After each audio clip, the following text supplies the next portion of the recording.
And welcome back to silent learning. എല്ലാ മക്കൾക്കും silent ലേണിംഗിൽ ഒരിക്കൽ കൂടി സ്വാഗതം ചെയ്യുകയാണ്. മക്കളെ, നമ്മുടെ ഡെറിവേഷന്റെ മൂന്നാമത്തെ പാർട്ട് വീഡിയോയിലോട്ട് ഏവർക്കും സ്വാഗതം ചെയ്യുകയാണ്. അപ്പൊ മാക്സിമം നിങ്ങൾ എന്ത് ചെയ്യുക, നിങ്ങളുടെ കൂട്ടുകാരിലോട്ടൊക്കെ ഷെയർ ചെയ്ത് കൊടുക്കുക. അതേപോലെ തന്നെ ലൈക്ക് ചെയ്യാനും കമന്റ് ചെയ്യാനും മറക്കല്ലേ. എങ്കിൽ മാത്രമേ ഇതേപോലെ ഇനിയും വീഡിയോസ് ഒക്കെ നമ്മൾ ഇനി അപ്ലോഡ് ചെയ്യണമെന്നുണ്ടെങ്കിൽ നിങ്ങളുടെ സപ്പോർട്ട് കൂടിയേ മതിയാകത്തുള്ളൂ. അപ്പോൾ മാക്സിമം ഷെയർ ചെയ്യുമെന്ന് വിശ്വസിക്കുന്നു, ലൈക്ക് ചെയ്യുമെന്നും കമന്റ് ചെയ്യുമെന്നും വിശ്വസിക്കുകയാണ്. നമ്മൾ നേരെ കിടക്കുന്നു വേ ഓപ്റ്റിക്സിലെ ഒന്നാമത്തെ ഡെറിവേഷൻ നമ്മൾ കടക്കാൻ പോവാണ്. The reflection of plane wave by using Huygens principle. Huygens principle ഉപയോഗിച്ചുകൊണ്ട് ലോ ഓഫ് റിഫ്ലക്ഷൻ നമ്മൾ പ്രൂവ് ചെയ്യാൻ പോകുന്നു. ഇവിടെ നമ്മൾ എ ബി എന്ന് പറയുന്ന ഒരു ഇൻസിഡന്റ് വേവ് ഫ്രണ്ട് വരികയാണ്. പ്ലെയിൻ വേവ് ഫ്രണ്ട് വരികയാണ്. എ ബി എന്ന് പറയുന്ന ഒരു പ്ലെയിൻ വേവ് ഫ്രണ്ട് വരുന്നു. അതവിടെ ഇൻസിഡന്റ് ചെയ്തു. ആ പ്ലെയിൻ വേവ് ഫ്രണ്ട് ഉണ്ടാക്കുന്ന ആംഗിളിനെ ആംഗിൾ ഓഫ് ഇൻസിഡന്റ് എന്ന് വിളിക്കാം. ഓക്കെ അല്ലേ? ദെൻ ബിക്ക് ഒന്നും സംഭവിക്കുന്ന നേരെ പോയി ഇവിടെ ഇടിക്കുന്നു. ആ പോയിന്റ് നമുക്ക് എന്ത് വിളിക്കാം മക്കളെ? സി എന്ന് വിളിക്കാം. ബി അവിടെ പോയി ഇടിക്കുന്ന സമയത്ത് എക്ക് റിഫ്ലക്ഷൻ സംഭവിച്ചു. ഈ നീളത്തിനെ നമുക്ക്, ഈ പോയിന്റ് നമുക്ക് ഡി എന്ന് വിളിക്കാം. റെഡി അല്ലേടാ മക്കളെ? ഇനി നമുക്ക് എല്ലാവർക്കും അറിയാവുന്നതാണ് ഈ നീളവും സെയിം ആണ്. അപ്പൊ അതുകൊണ്ട് ഈ നീളം നിങ്ങൾ കോമ്പസിൽ എടുത്തിട്ട് ഇവിടെ ഒരു ആർക്ക് വരയ്ക്കുക. എന്നിട്ട് നിങ്ങൾ ആ ആർക്കിലോട്ട് ഇവിടുന്ന് ഒരു ടാൻജന്റ് വരച്ചു കഴിഞ്ഞാൽ അതാണ് നമ്മുടെ എന്തെന്ന് പറയുന്നത്, നമ്മളുടെ റിഫ്ലക്റ്റഡ് വേവ് ഫ്രണ്ട് എന്ന് പറയുന്നത്. ഓക്കെ അല്ലേ? റെഡി? ഇനി അങ്ങനെ വരച്ചിലും കുഴപ്പമൊന്നുമില്ല. ഈ ഫിഗർ നിങ്ങൾ എന്ത് ചെയ്യണം, നന്നായി വരക്കാൻ അറിഞ്ഞിരിക്കുക. ഓക്കെ അല്ലേടാ മക്കളെ? യെസ്. അപ്പോൾ ഇതിങ്ങനെ പോകും. ഇതാണ് നമ്മളുടെ ഇൻസിഡന്റ് വേവ് ഫ്രണ്ട്. ഇതാണ് നമ്മളുടെ റിഫ്ലക്റ്റഡ് വേവ് ഫ്രണ്ട്. ഓക്കെ അല്ലേ? ഇതെന്തായിരിക്കും മക്കളെ? ഈ ആംഗിളിനെയാണ് നമ്മൾ ആംഗിൾ ഓഫ് റിഫ്ലക്ഷൻ എന്ന് വിളിക്കുന്നത്. ഇവിടെ നമ്മൾ രണ്ട് ട്രയാങ്കിൾ കൺസിഡർ ചെയ്യാൻ പോവാണേ. രണ്ട് ട്രയാങ്കിൾ. ഒരു ട്രയാങ്കിൾ ഇതാണ്, ട്രയാങ്കിൾ എ ബി സി ആണ് ഫസ്റ്റ് ട്രയാങ്കിൾ. ദെൻ അടുത്ത ട്രയാങ്കിൾ എ ഡി സി ആണ്. എ ബി സിയും എ ഡി സിയും കൺസിഡർ ചെയ്യുന്നു. അപ്പോൾ നമ്മൾ എടുക്കുന്ന first triangle A B C and triangle A D C. ഈ രണ്ട് ട്രയാങ്കിളാണ് നമ്മൾ ആദ്യം കൺസിഡർ ചെയ്യുന്നത്. ഈ രണ്ട് ട്രയാങ്കിൾ നമ്മൾ കൺസിഡർ ചെയ്താൽ നമുക്കൊരു കാര്യം മനസ്സിലാവും. എന്താണ്? ഇതിനകത്ത് ബി സിയുടെ നീളം നമുക്കറിയാം. ഇത് ട്രാവൽ ചെയ്യുന്ന ഒരേ മീഡിയത്തിലായതുകൊണ്ട് തന്നെ വെലോസിറ്റി വി എന്ന് വിളിച്ചു. ടി ടൈമിൽ അത് ട്രാവൽ ചെയ്യുന്ന ദൂരം ബി ഇൻറ്റു ടി ആണ്, വെലോസിറ്റി ടൈമാണ്. അതേ ദൂരം തന്നെ ഇവനും ട്രാവൽ ചെയ്യത്തില്ലേ? അപ്പോൾ അവൻ്റെ നീളം എന്ത് തന്നെയായിരിക്കും? ബി ടി തന്നെയാണ്. അതായത് ബി സിയുടെ നീളവും എ ഡിയുടെ നീളവും സെയിം തന്നെയാണ്. ബി സിയുടെ നീളവും എ ഡിയുടെ നീളവും സെയിം തന്നെയാണ്. നമുക്കതിനെ വി ടി എന്ന് വിളിക്കാം. ബി സിയുടെ നീളവും അതേപോലെ എ ഡിയുടെ നീളവും സെയിം ആണ്. ഇനി അടുത്ത നമ്മൾ നോക്കുവാണെങ്കിൽ ഈ ഒരു വശം കണ്ടോ, ഈ ഒരു സൈഡ് കണ്ടോ, ഈ ഒരു സൈഡ് എ സി ആണ്. സെയിം കോമൺ സൈഡ് അല്ലേ? എ സി ഈക്വൽ, രണ്ട് സൈഡിലും എ സി എന്ന് പറയുന്നത് കോമൺ സൈഡാണ്. എ സി എന്ന് പറയുന്നത് നമ്മുടെ കോമൺ സൈഡാണ്. ഓക്കെ അല്ലേടാ? റെഡി? അത് കിട്ടും. ഇനി അടുത്ത ആംഗിൾ നിങ്ങൾ നോക്കിയാൽ മനസ്സിലാവും. ആംഗിൾ എ ബി സിയും ഉണ്ട്. അതേപോലെ തന്നെ ആംഗിൾ എ ഡി സിയും ഉണ്ട്. നമുക്ക് പറയാം angle A B C equal to angle A D C equal to നമുക്ക് എന്ത് വിളിക്കാം? 90 ഡിഗ്രി എന്ന് വിളിക്കാം. 90 ഡിഗ്രി. അപ്പോൾ ഇത് 90 ഡിഗ്രി ആണല്ലോ. ഓക്കെ അല്ലേ? എങ്കിൽ നമുക്ക് പറയാം, രണ്ട് ട്രയാങ്കിൾ എടുത്തു. രണ്ട് ട്രയാങ്കിളിൻ്റെയും രണ്ട് സൈഡും ഒരു ആംഗിൾ 90 ഡിഗ്രിയായി. ആ 90 ഡിഗ്രിക്ക് ഓപ്പോസിറ്റ് എടുക്കുന്ന സൈഡ് എന്താണ്? ഈക്വൽ ആണെങ്കിൽ ഉറപ്പാണ് അത് കോൺട്രുവന്റ് ട്രയാങ്കിളാണ്, ഈക്വൽ ട്രയാങ്കിളാണ്, തുല്യ ത്രികോണങ്ങളാണ്. അപ്പോൾ നമുക്ക് പറയാം therefore നമുക്ക് പറയാം ട്രയാങ്കിൾ എ ബി സി എന്ന് പറയുന്നത് is congruent to triangle A D C ആണ്.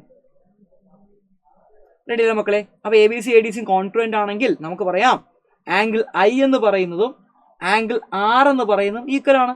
നിങ്ങൾ നോക്കിയേ, ഐ എന്ന് പറയുന്ന ആംഗിളും ആർ എന്ന് പറയുന്ന ആംഗിൾ എന്താണ്? ഈക്വൽ ആണ്. ഈ ക്യാപ്പല്ല കേട്ടോ. ഐ എന്ന് പറയുന്ന ആംഗിളും അതേപോലെ തന്നെ ആർ എന്ന് പറയുന്ന ആംഗിൾ എന്തായിരിക്കും മക്കളെ? ഈക്വൽ ആയിരിക്കും. ഇതാണ് നമ്മുടെ ലോ ഓഫ് റിഫ്ലക്ഷന്റെ പ്രൂഫ് എന്ന് പറയുന്നത്. ഇനി അടുത്ത എന്താണ്? ലോ ഓഫ് റിഫ്രാക്ഷൻ ആണ്. വളരെ സിമ്പിൾ ആണ്. ഇതേപോലെ തന്നെ നമ്മൾ എടുക്കുന്നു. എന്താണ്? എ എന്ന് പറയുന്നതും ബി എന്ന് പറയുന്ന രണ്ട് പോയിന്റ് എടുത്തു. ഇൻസിഡന്റ് വേവ് ഫ്രണ്ട് ആണ്. ബിക്ക് ഇവിടെ എന്താണ്? ബി നേരെ പോയി ഇവിടെ ഇൻസിഡന്റ് ചെയ്തു, പോയിന്റ് വിളിച്ചു സി ആണ്. അപ്പോൾ നമുക്കറിയാം ഇൻസിഡന്റ് വേവ് ഫ്രണ്ടും സർഫസ് ആയിട്ട് ഉണ്ടാക്കുന്ന ആംഗിളാണ് ആംഗിൾ ഓഫ് ഇൻസിഡന്റ് ഐ എന്ന് വിളിക്കുന്നത്. ഐ ക്യാപ്പ് അല്ല കേട്ടോ, ഞാനിപ്പോൾ ഐ ക്യാപ്പ് അല്ല, ഐ ആണേ. അതേപോലെ തന്നെ നമ്മളുടെ എ എന്ന് പറയുന്ന പോയിന്റിൽ ഇനി റിഫ്രാക്ഷൻ സംഭവിക്കുകയാണ്. ഇനി നേരെ പോകേണ്ട റേ എന്ത് ചെയ്തു? ബെൻഡ് ടു വേർഡ്സിന് നോർമലിന്റെ അടുത്തോട്ട് ബെൻഡ് ചെയ്തു. ഈ നീളവും സെയിം അല്ല. കാരണം എന്താണ്? ഈ മീഡിയത്തിലെ വെലോസിറ്റി v1, ഇത് ഡെൻസർ മീഡിയമാണ്, വെലോസിറ്റി v2 ആണ്. അപ്പോൾ ഈ മീഡിയത്തിൽ വെലോസിറ്റി കുറവായിരിക്കും, കാരണം ഡെൻസർ മീഡിയമാണ്. നമുക്കറിയാം v2 is less than v1 ആണ്. ഡെൻസർ മീഡിയത്തിൽ ലൈറ്റിൻ്റെ സ്പീഡ് എന്തായിരിക്കും മക്കളെ? കുറവാണ്. അപ്പോൾ എ ഡിയുടെ നീളം എന്തായിരിക്കും? കുറവായിരിക്കും. എന്നിട്ട് ഇവിടെ നിങ്ങളുടെ ആർക്ക് വരയ്ക്കുക. അതിനുശേഷം എന്ത് ചെയ്യുക? ഇവിടുന്ന് ഇങ്ങോട്ടേക്ക് ഒരു എന്ത് വരയ്ക്കുക? ടാൻജൻറ്റ് വരയ്ക്കുക. ഡി സി ആണ് നമ്മുടെ എന്തെന്ന് പറയുന്നത്? നമ്മളുടെ റിഫ്ലക്റ്റഡ് വേവ് ഫ്രണ്ട് എന്ന് പറയുന്നതാണ്. Refracted wave front. എന്താണ് മക്കളെ? Refracted wave front. ഇതിനെ വിളിക്കുന്നതാണ് ഇൻസിഡൻറ്റ് വേവ് ഫ്രണ്ട്. ഇതിനെ വിളിക്കുന്ന പേരാണ് റിഫ്രാക്റ്റഡ് വേവ് ഫ്രണ്ട്. ഇതിനെയാണ് നമ്മൾ ആംഗിൾ ഓഫ് റിഫ്രാക്ഷൻ എന്ന് പറയുന്നത്. ഈ രണ്ട് ട്രയാങ്കിൾ എടുത്ത് അല്ലേ, ബി സിയുടെ നീളം, ഇവിടുത്തെ വെലോസിറ്റി v1 ആയതുകൊണ്ട് ഇവിടുത്തെ വെലോസിറ്റി v1, ഇവിടുത്തെ വെലോസിറ്റി v2, ഇവിടുത്തെ റിഫ്രാക്റ്റീവ് ഇൻഡെക്സ് n1, ഇവിടുത്തെ റിഫ്രാക്റ്റീവ് ഇൻഡെക്സ് n2 എങ്കിൽ ബി സിയുടെ നീളം നമുക്കറിയാം വെലോസിറ്റി ഇൻറ്റു ടൈമാണ്. അപ്പോൾ v1 t വരും.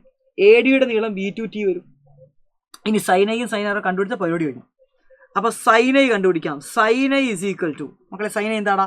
ഓപ്പോസിറ്റ് ബൈ ഹൈപ്പോട്ടനസ് ആണ്. അപ്പോൾ v1 t ബൈ ഹൈപ്പോട്ടനസ് എന്താ കിട്ടുന്നത്? v1 t by hypotenuse A C ആണ് അല്ലേ?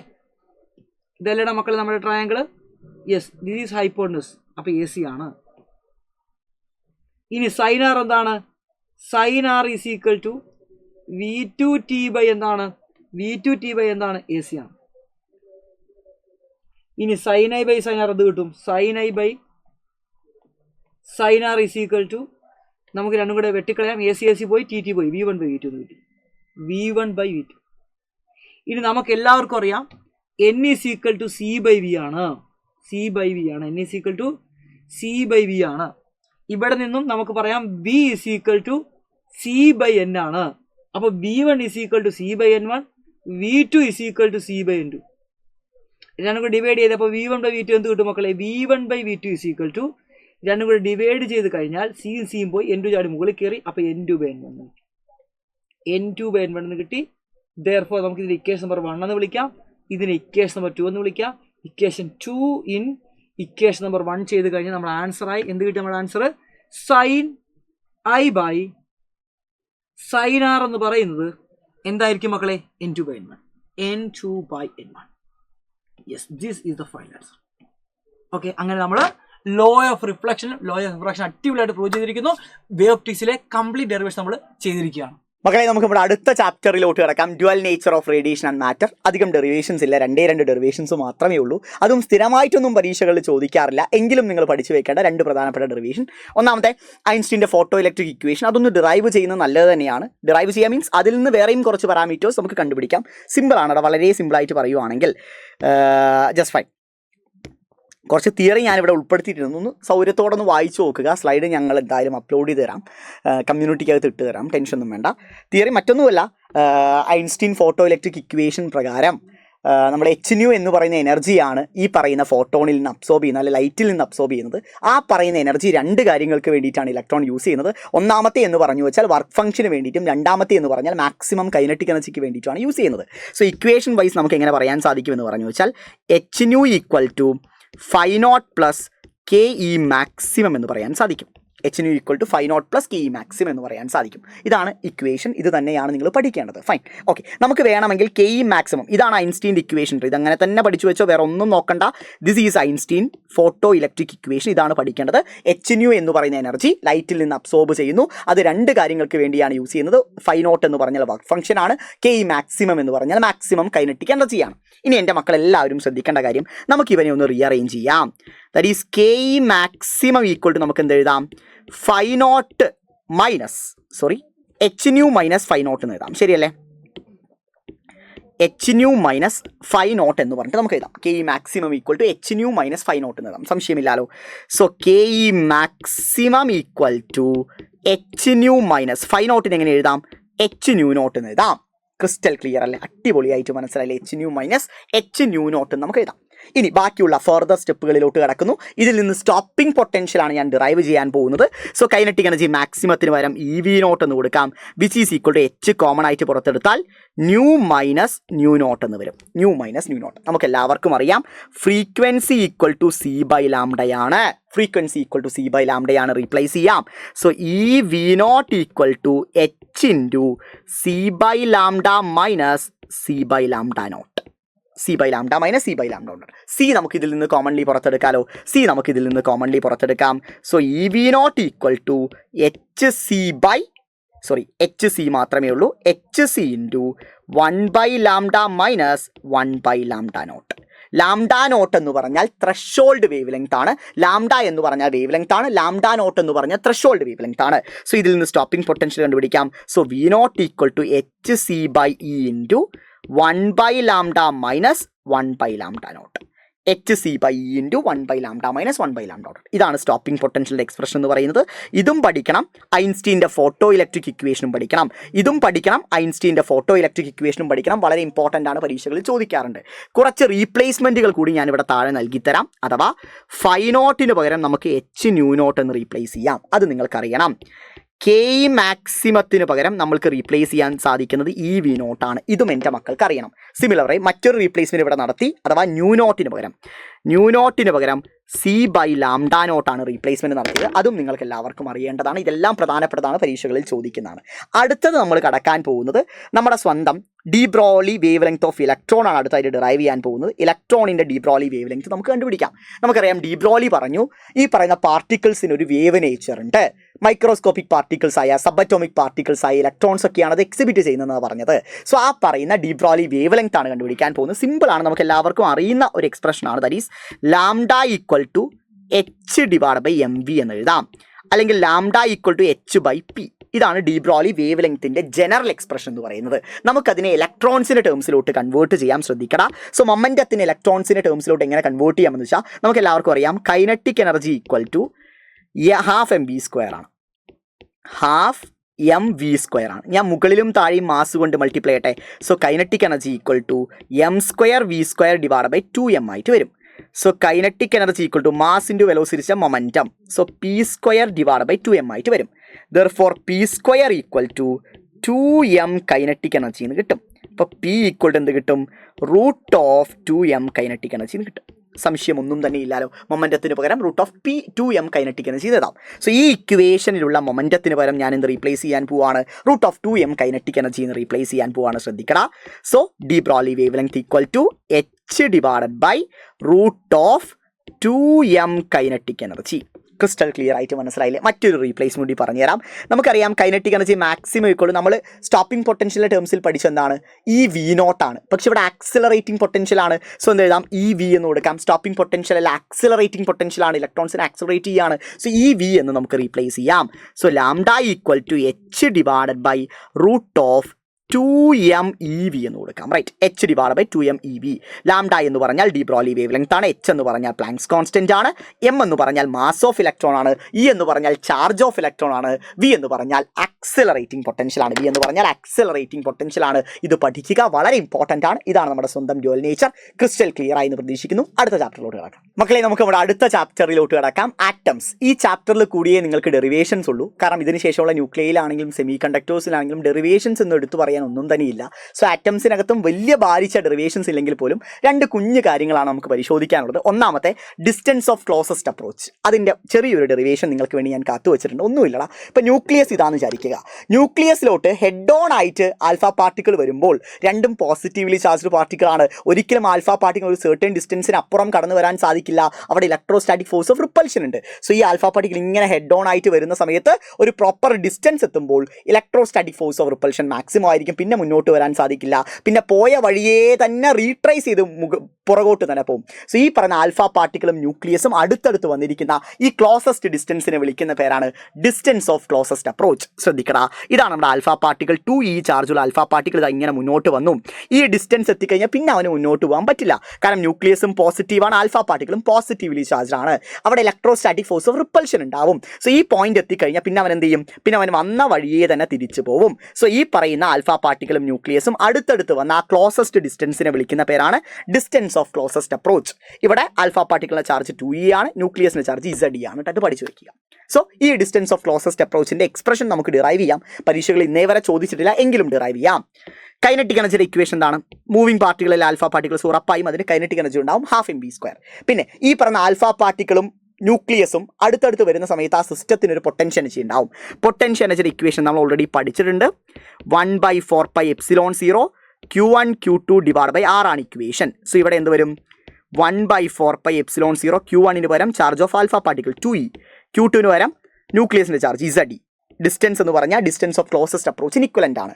So according to conservation of energy നമുക്ക് എന്ത് പറയാൻ സാധിക്കും? Kinetic energy equal to potential energy, രണ്ടും കൂടി ഇക്വേറ്റ് ചെയ്യാലോ.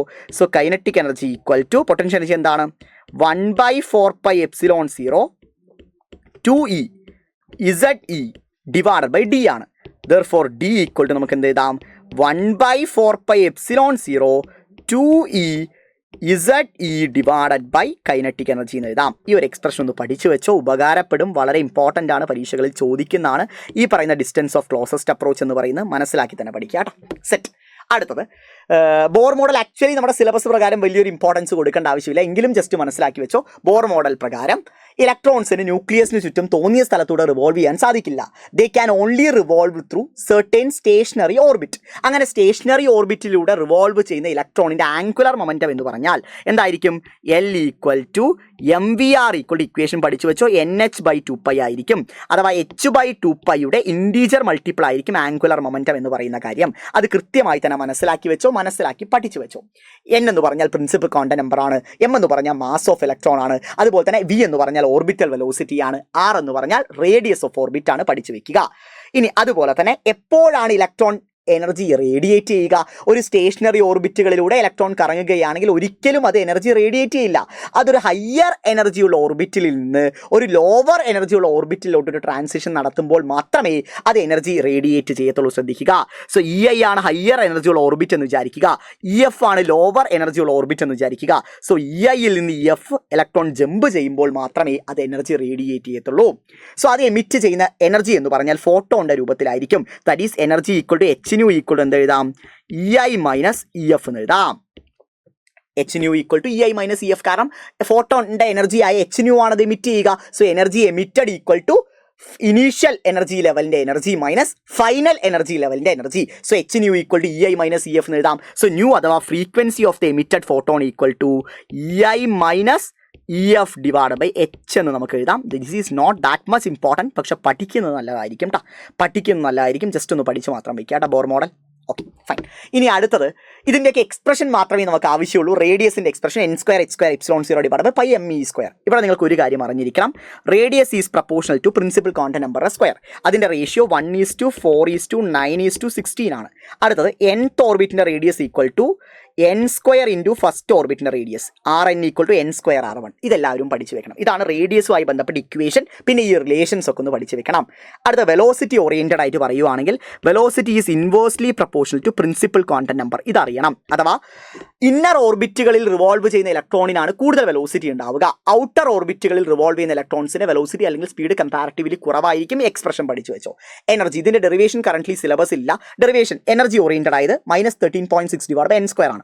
ഫസ്റ്റ് കണ്ടുപിടിക്കണമെങ്കിൽ സിമ്പിൾ ആണ്. E1 equal to -13.6 divide by N-ന് 1 കൊടുക്കുക. So 1² which is equal to -13.6 electron volt. Second ഓർബിറ്റിന് എനർജി കണ്ടുപിടിക്കണമെങ്കിൽ N-ന് 2 കൊടുക്കുക. തേർഡ് ഓർബിറ്റിന് എനർജി കണ്ടുപിടിക്കണമെങ്കിൽ N-ന് 3 കൊടുക്കുക. അത്രയേ ഉള്ളൂ പരിപാടി. പിന്നെ മറ്റൊരു റിലേഷൻ പറഞ്ഞുതരാം. കൈനറ്റിക് എനർജി ഈക്വൽ ശ്രദ്ധിച്ചോ. Kinetic energy equal to minus of total energy ആയിരിക്കും. Potential energy equal to 2 times of total energy ആയിരിക്കും. ഇത് കൃത്യമായി പഠിച്ചു വെച്ചോ. പരീക്ഷകളിൽ ഇത് ഓറിയൻറ്റഡ് ആയ ചോദ്യങ്ങൾ ചോദിക്കാറുണ്ട്. അന്തസ്സായി തന്നെ പഠിച്ചു വെച്ചോട്ടാ. അടുത്തത് ആ ലെവൽ ഡയഗ്രാം ഞാൻ ജസ്റ്റ് ഇൻക്ലൂഡ് ചെയ്തിട്ടുണ്ട്, പഠിച്ചു വയ്ക്കുക.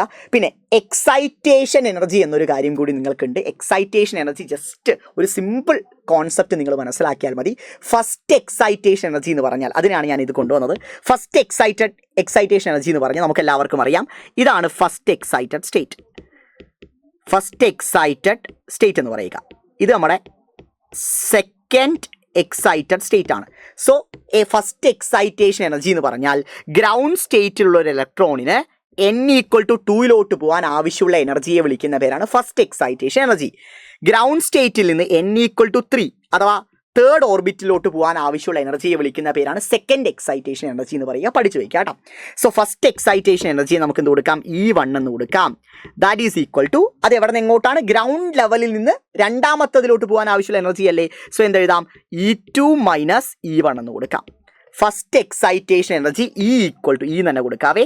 E equal to E2 minus E1 ആണ് അതിൻ്റെ ഇക്വേഷൻ എന്ന് പറയുക. E2 നമുക്ക് എല്ലാവർക്കും അറിയാലോ. E2 എത്രയാണ്? ദാറ്റ് ഈസ് -3.40 ആണ്. -3.40. E1 എന്ന് പറഞ്ഞാൽ ഗ്രൗണ്ട് സ്റ്റേറ്റിലുള്ള എനർജി എത്രയാണ്?